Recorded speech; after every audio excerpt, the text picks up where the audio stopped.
Bhagavad Gita, capítulo 16, texto 4. El orgullo, la arrogancia, el engreimiento, la ira, la aspereza y la ignorancia, esas cualidades le pertenecen a aquellos que son de naturaleza demoníaca, oh hijo de Prita.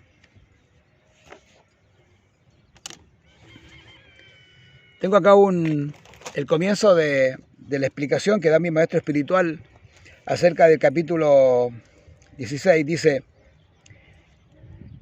al principio del capítulo 15 se explicó el árbol vaniano en este mundo material.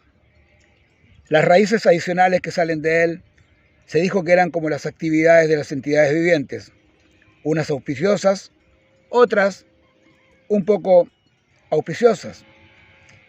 Además, en el capítulo 9 se describen los devas, o seres divinos, y los asuras, los seres no divinos, o demonios.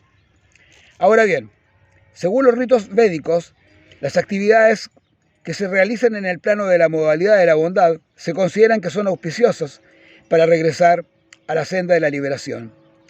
Y esas actividades se conocen como Daivi Prakriti, trascendentales por naturaleza. Aquellos que están situados en el seno de la naturaleza material, en el seno de la naturaleza trascendental, progresan en la senda de la liberación. En cambio, para aquellos que actúan en los planos de las modalidades de la pasión o la ignorancia, no hay ninguna posibilidad de liberarse. Ellos tendrán que o bien permanecer en este mundo material como seres humanos, o bien descender a las especies animales o a formas de vidas aún inferiores. En este 16º capítulo, Krishna explica tanto la naturaleza trascendental y sus cualidades concomitantes, como la naturaleza demoníaca y sus cualidades.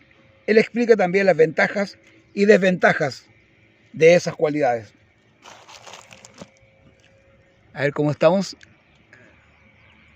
2:23. Como con el sol no puedo ver los numeritos para completar los 3 minutos, como ya lo expliqué, así que seguiré acercándome. Bueno, aquí vamos a tener un compendio completo de lo que son lo que es la diferencia que hay entre las cualidades divinas y las cualidades demoníacas. Cómo actúa una persona con cualidades demoníacas, cómo actúa una persona con cualidades demoníacas. Y nosotros vamos a ver dónde estamos, ¿no? O qué es lo que tenemos que cambiar para poder establecernos en un nivel un poco más alto de frecuencia.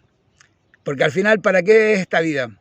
Como ya hemos dicho, los animales ya hacen todo lo que hacemos nosotros. Lo único que hacemos diferente es que nosotros tenemos conciencia, nosotros nos preguntamos quiénes somos, de dónde venimos, para dónde vamos, y entonces vamos a través de comprender de que somos conciencias, cómo podemos establecernos en un plano en el cual podamos desarrollar estas cualidades divinas. ¿Ya? Me parece que tenemos aquí, 3 minutos. Ya, y muchas gracias por estar ahí y seguir estas nuevas entregas de Bhagavad Gita. Hare Krishna, Namaste.